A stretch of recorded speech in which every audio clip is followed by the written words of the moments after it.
Boa noite, estamos aqui então para a continuação do estudo do Evangelho de São Marcos. Em nome do Pai, do Filho e do Espírito Santo. Amém. Vinde, Espírito Santo, e enchei os corações dos vossos fiéis, e acendei neles o fogo do vosso amor. Enviai o vosso Espírito, e tudo será criado, e renovareis a face da terra. Oremos. Ó Deus, que instruíste os corações dos vossos fiéis com a luz do Espírito Santo, fazei que apreciemos retamente todas as coisas segundo o mesmo Espírito e gozemos sempre da sua consolação, por Cristo Senhor nosso. Amém. Então, nós vamos continuar com Marcos, capítulo 6, de 7 a 13. Missão dos 12. E ele percorria os povoados circunvizinhos, ensinando. Chamou assim os 12 e começou a enviá-los 2 a 2. E deu-lhes autoridade sobre os espíritos impuros.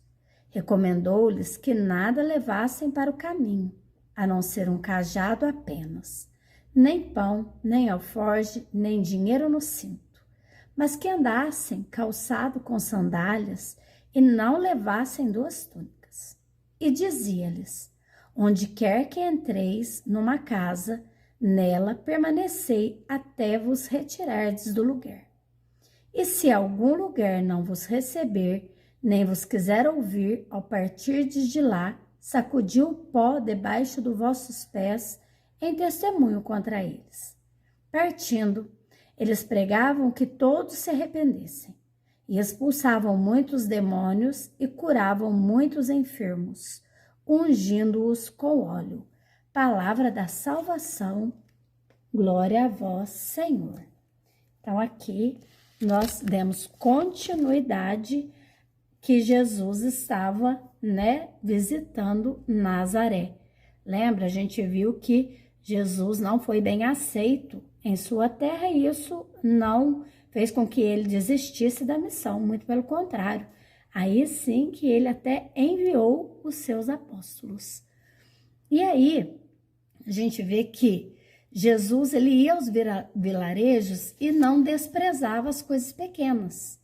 São José Maria Escrivá já diz que é no cotidiano das coisas comuns que as coisas grandes acontecem. Às vezes a gente espera coisas grandiosas, a gente espera coisas que aparecem, mas não, é no pequeno. Tudo começa pequeno para depois crescer, já nos diz São José Maria Escrivá.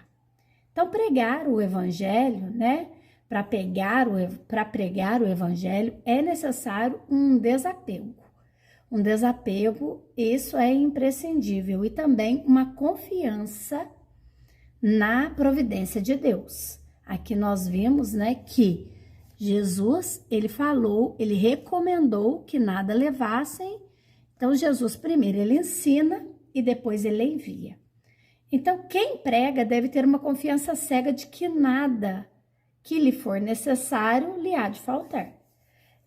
Não que não tenha, não que tenha que ser dessa forma, por conta que, nossa, então quem prega não pode receber de forma alguma. Não, Paulo já vem nos mostrar que quando ele vai e fala, não, eu vou lá com Áquila e vou trabalhar, vou tecer também, então, para não ser peso, então ele quis contribuir, não que seja uma regra de não poder, porém, aqueles que tem a possibilidade de trabalhar sem poder, sem ter como receber, de pregar sem poder trabalhar, esse sim recebe o poder de Jesus de ser assistido em toda a providência dele no necessário.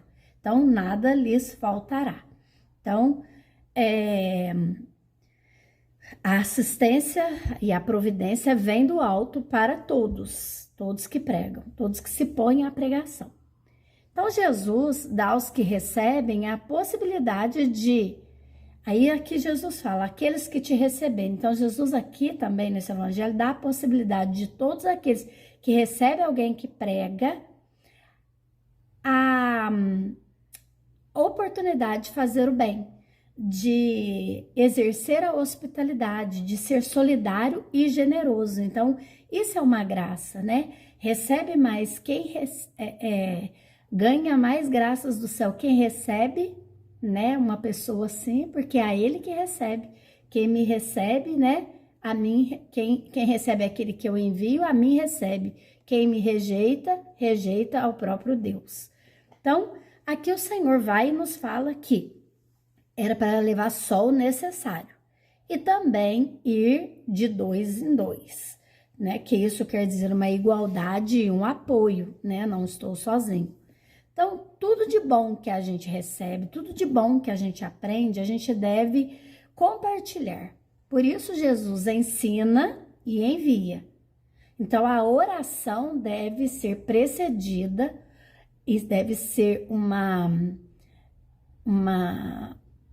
todo mundo que reza tem que ter ação. Não adianta só rezar. Toda contemplação deve ter obras. Toda experiência deve ter obras. Então, o amor, a gente tem que lembrar que o amor ele não é um sentimento. O amor, os amores se dão nas obras. Então, não tem jeito de eu amar e não fazer nada, ficar só de braço cruzado. Então, fazer algo, ser caridoso, ir ao encontro, compartilhar, ensinar e fazer algo pelo outro, isso a gente prova que a gente ama verdadeiramente a Deus, porque tudo que fizemos, tudo que vamos fazer deve ser como se fosse para o próprio Deus. Então, ele envia e ele instrui. Então, ele fala, vai, entra ali, mas não leves isso, né? Não vades aqui e ali, não fazes isso ou aquilo. Então, ele envia cada um deles como médicos e doutores. E as suas pregações e milagres são para que aquele povo pudessem crer mais nele, aumentasse a fé deles e cresce nas promessas de Jesus e na sua grandeza. E assim aquela fé pequena pudesse ser alimentada por esses sinais e assim crescesse e se perpetuasse. São Gregório nos diz, no sentido eclesiológico, que a igreja ainda continua curando, fazendo esses sinais, mas nem tanto externos, porém internos, porque a igreja é aquela que salva a alma. E pela cura, pela unção dos enfermos, também restitui a saúde física, mas não é o mais importante. Salvar a alma é o mais importante, porque nós podemos ser restituídos das nossas enfermidades, físicas, mas um dia nossa carne não aguenta, né? Nós vamos perecer e novamente adoecer e morrer, mas a nossa alma não. A nossa alma, se a gente se preocupar com ela, e é o que a igreja se preocupa, esta sim, né, viverá para a eternidade. Então, os enfermos, aqui a gente vê que é aqueles que não tinham força, preguiçosos, né? E os endemoniados são aqueles que estavam sujeitos ao poder do diabo. São Crisóstomo nos diz que Jesus, ao falar para eles não levar nada, ao fazer essas recomendações, ele incute no coração daquele que ele envia a humildade. A humildade de quê? De não se preocupar com o futuro, de confiar na providência divina, não se preocupar com o amanhã. E aí impede a soberba e também previne a avareza, o amor ao dinheiro, fazendo assim que o discípulo, aquele que ele envia, se doe e aceite tudo aquilo que lhe acontecer. Então, por quê? Porque comei do que vos der, né? Não leve duas coisas, não aceite tudo aquilo que lhes derem, mas se não lhes derem, também saiam sem irritação. E ali o São Marcos, ele cita que eles devem levar um cajado, já cajado aqui no sentido de apoio, de segurança. Vamos lembrar do cajado de Moisés, né, que era o poder de Deus. Então, é que era para eles retirar todas as preocupações, porque Deus, ele é o Emanuel, ele é o Deus conosco, ele é presente e está tudo, ele está atento a todas as nossas necessidades. Então, que eles não precisariam se preocuparem.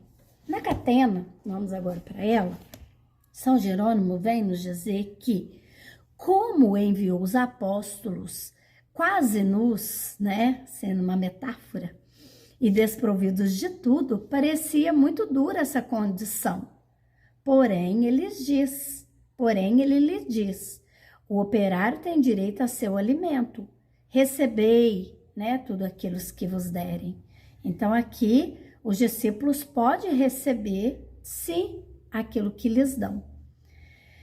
E para que os apóstolos não dissessem, né, que tipo todo mundo virasse e falasse, nossa, Jesus manda os seus apóstolos para mendigar, não, né, e eles sejam motivos de vergonha, de chacota, ele fala, não, o operário é digno do seu salário. Então, Jesus é aquele que chama eles de operário. E aí sim fala que eles terão a recompensa. Se não vier de homens, vai vir de Deus. Santo Agostinho nos diz que recebem, portanto, os pregadores do povo o sustento para a vida e esperem somente de Deus a recompensa do seu ministério. Então, as pessoas podem dar o que é necessário para o dia a dia, o sustento, o alimento, o pouso, um banho, né? Mas a recompensa mesmo eles deviam esperar do ministério, né? Pela pregação, eles deviam esperar somente em Deus. Os que são fiéis dão aos que servem na caridade do evangelho, não como a um salário, mas como algo que lhes permite continuar o trabalho. E aqui Santo Agostinho continua falando que nosso Senhor permite que no Evangelho de São Marcos seja citado, né, levem as sandálias, porque esse calçado tem um significado místico. Como elas deixam os pés descobertos em cima, mas protegem embaixo, significa que o Evangelho não deveria ser mantido em segredo, mas também não podia apoiar nos interesses temporais, naquilo que passa, nas coisas terrenas. No mesmo lugar, proíbe expressamente de levar 2 túnicas, para ordenar-lhes que fugissem de toda duplicidade, que eles pudessem ser simples nas suas condutas. Então, aqui, em sentido místico, as 2 túnicas era isso, era que eles não agissem em duplicidade, que eles fossem da verdade, verdadeiro e simples em todas as suas condutas. Continuando, São Jerônimo, em sentido místico, diz que não é lícito que os mestres possuíssem ouro, prata ou dinheiro na cintura. Vemos que o ouro, frequentemente, na antiguidade, significava a inteligência. A prata significava a palavra e o dinheiro a voz. Então, não podemos receber essas 3 coisas de nenhum homem, pois é só Deus que pode nos dar. O Emanuel, o Deus conosco. A cintura, nos diz Santo Hilário, que é uma parte do nosso corpo necessário para a gente exercer bem um ofício, ficar mais livre, virar, né? Poder não ficar só preso. Então, a cintura é isso, é uma liberdade. E ele proibiu de levar dinheiro na cintura para proibir que tudo aquilo que eles exercessem fosse pago, fosse por causa de dinheiro. Então, não levar o alforge, que é o lugar, né, onde se guarda o dinheiro, significava que teria que ser deixado de lado toda a preocupação com essas necessidades temporais, pois todo o tesouro terrestre é pernicioso e corrompe o coração. Já nos diz o Evangelho que onde está o teu tesouro, ali está o teu coração. Diz também que não era para levar 2 túnicas em sentido místico, pois basta uma só túnica àqueles que se revestiram de Cristo. Depois de ter recebido de Cristo a inteligência da fé, deve-se rejeitar todas as vestimentas da antiga lei e dos falsos profetas. Ademais, nos diz Santo Hilário, não temos necessidade de nenhum outro poder, nós que temos nas mãos a vara,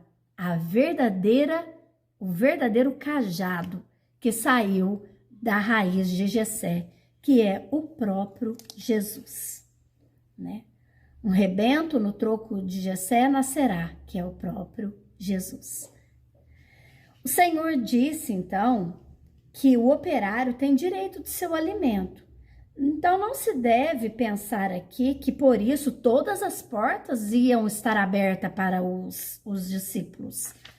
Ao contrário, ele ordena que eles tivessem cuidado ao escolher aonde eles iam se hospedar. Os apóstolos diz que o Senhor queria que eles... São Crisóstomo diz que o Senhor queria que os seus apóstolos brilhassem mais pelas suas virtudes do que pelos seus milagres. E um sinal muito evidente de virtude é renunciar ao supérfluo, chegar na casa das pessoas sem mala, sem nada, simplesmente bater na porta e se te receber, que bom, se não, então isso era uma virtude. Jesus queria que eles fossem reconhecidos por isso, por essa virtude. São Jerônimo diz que aquele que recebe alguém, recebe a graça muito maior do que aquele que vem para ser recebido. E também diz que notai que não lhes dá ainda todas as coisas. Jesus não deu a eles o conhecimento de quem era digno. Por isso falou, se informem. A essa ordem acrescenta que não fique mudando de casa em casa, mas que não contristassem o seu hospedeiro. Então, daquilo que se servissem, era para eles serem gratos. Então, aceitação.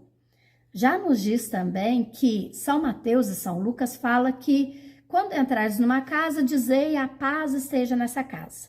É como se dissesse, como se eles fizessem isso. Marcos é bem sucinto.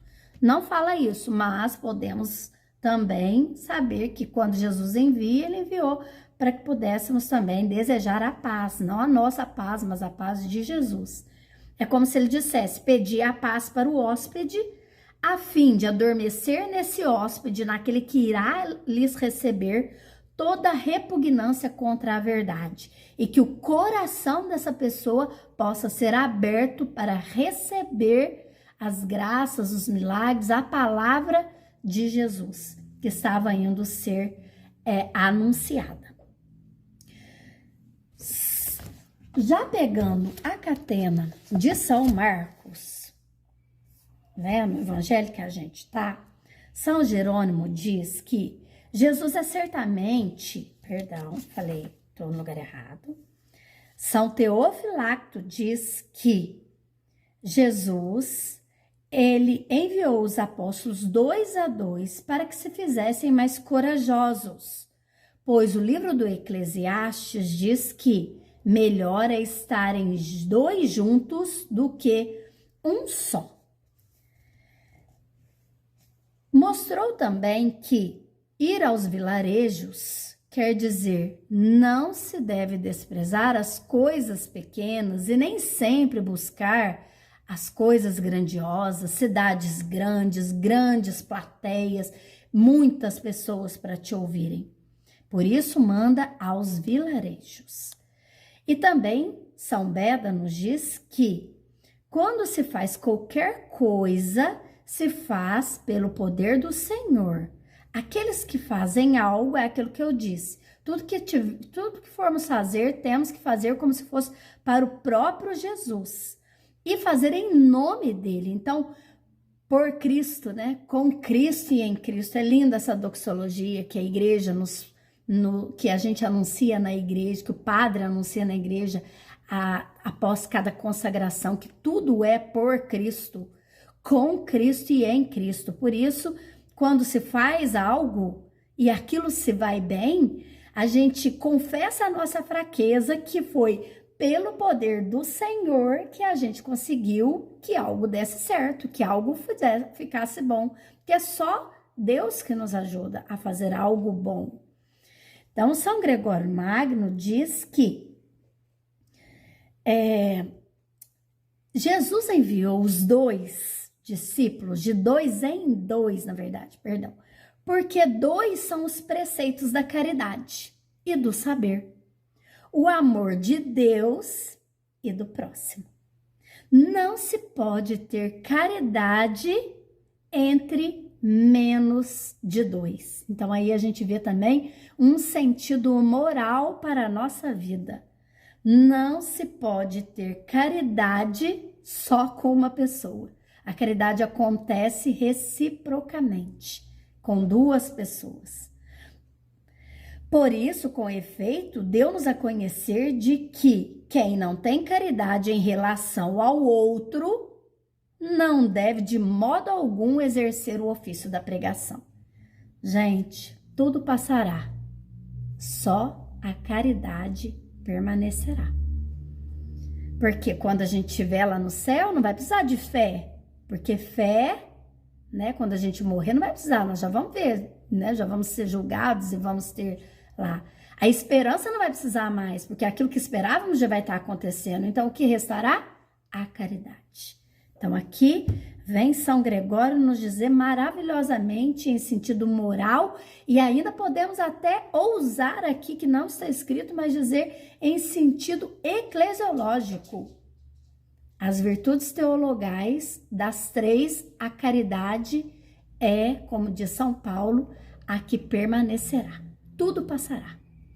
Então, São Beda vem nos dizer aqui também que tão grande deve ser a confiança do pregador em Deus, que muito embora não faça provisões para os bens da vida presente, nem se preocupe com o amanhã e nem com o futuro, saiba, no entretanto, de muitos modos que o necessário não lhe faltará, para que não ocorra que, enquanto se ocupe das coisas temporais, ofereça menos coisas eternas. Então, Jesus quer que quem saiba pregar realmente se preocupe com o que não passa, o eterno. As coisas temporais, ele providenciará. São Beda vem nos dizer isso. Gente, é riquíssimo. Nossa igreja é riquíssima. Como não amá-la, né? Como não amá-la? Voltando a Santo Agostinho, né? Ele já disse na catena lá de São Mateus, e agora aqui também diz que São Marcos diz que eles deveriam ser calçados de sandálias para que esse calçado, né? Esse pé não fosse coberto para o lado de cima.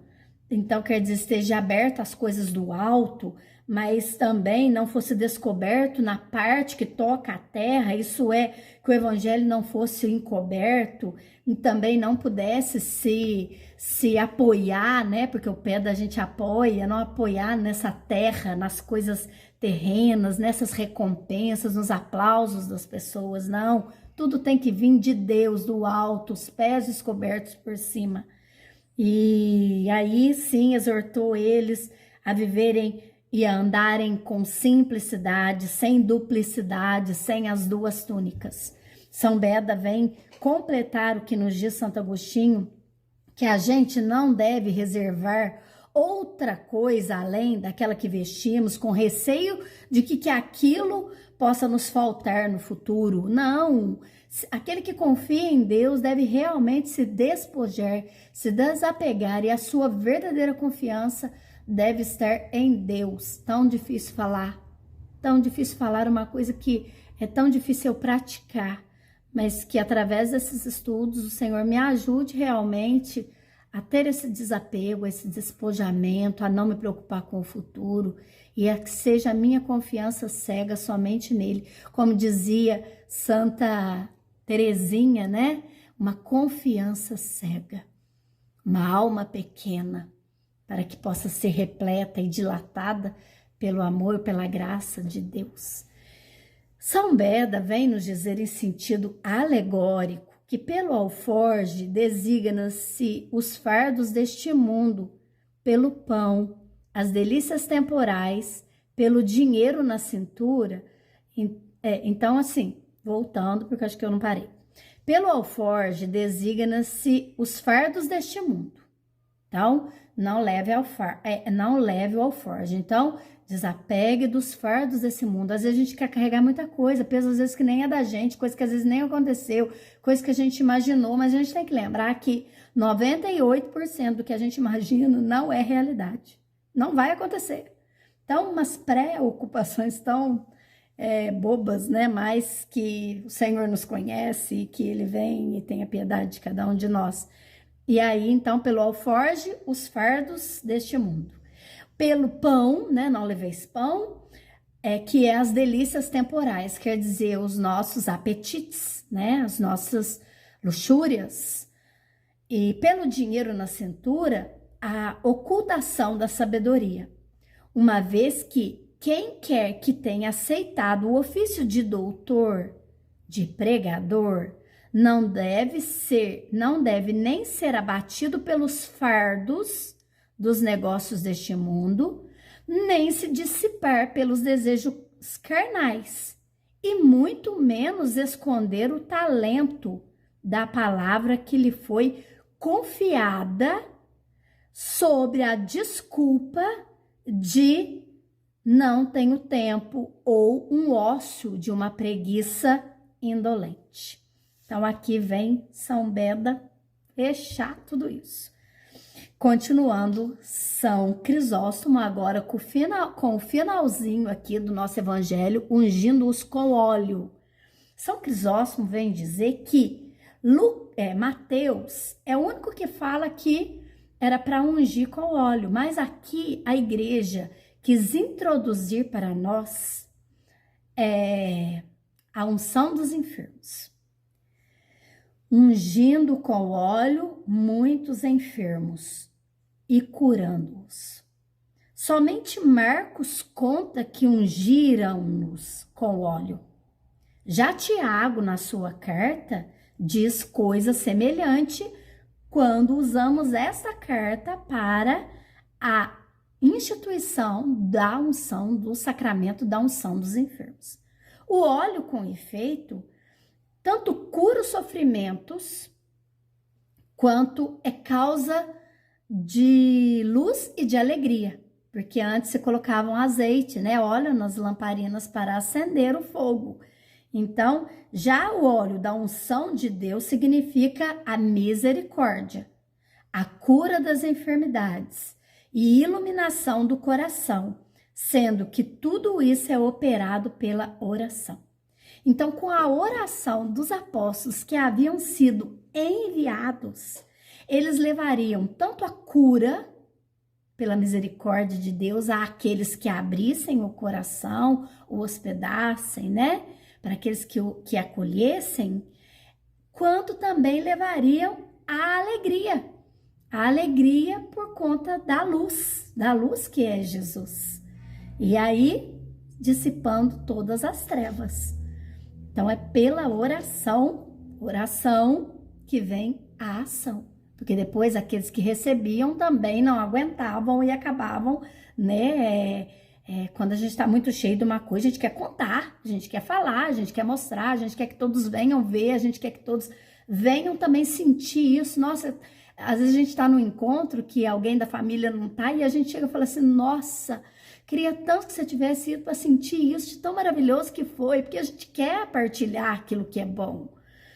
Então, Teofilacto Diócrea vem nos dizer que significa também esse óleo a graça do Espírito Santo, porque quando a gente vai receber a crisma, o sacramento da crisma, do crisma, né, do crisma e do batismo, a gente também é ungido com esse óleo. Então, é também simbolizado como o Espírito Santo, pela qual, com a unção deste óleo e a vinda do Espírito Santo, somos subtraídos dos sofrimentos e recebemos a luz e a alegria e a força espiritual para a nossa luta e a nossa continuidade na caminhada.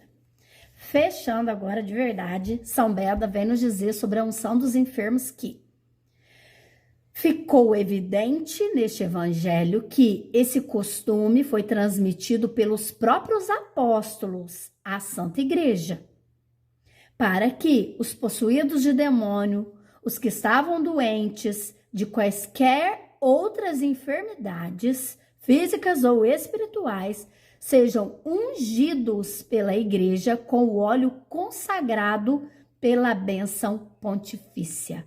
Então, na quinta-feira, onde temos a missa da unidade, onde os óleos são abençoados e cada padre que está lá traz para a sua paróquia, então essa bênção, esse óleo consagrado vem para nós, para que nós também, sempre que precisarmos, estivermos com doença física e espiritual, vamos fazer uma cirurgia, aconteceu alguma coisa, que aquela doença que não consegue ser curada mesmo, a gente possa procurar o sacramento da unção dos enfermos.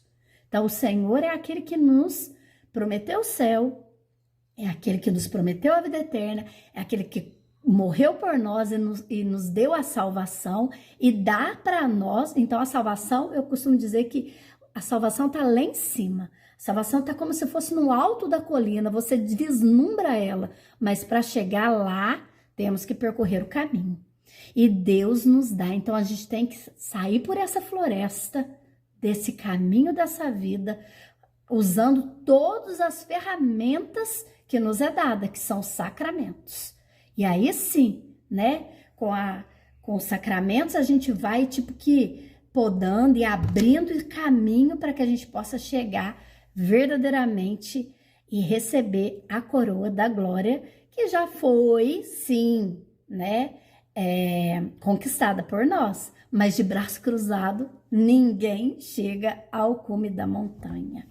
Então, que o Senhor nos ajude, que o Senhor nos abençoe, que o Senhor possa envolver nosso coração mesmo, para que possamos realmente sentir como esses apóstolos enviados por Deus, que não é para coisas grandes, pode ser na nossa casa, no nosso trabalho, com um amigo, mas que possamos realmente anunciar, porque ai de mim se eu não anunciar. Que o Senhor nos ajude, nos abençoe, nos ilumine e nos conduza à vida eterna. Estaremos sempre reunidos em nome do Pai, do Filho e do Espírito Santo. Amém. Obrigado e até a próxima.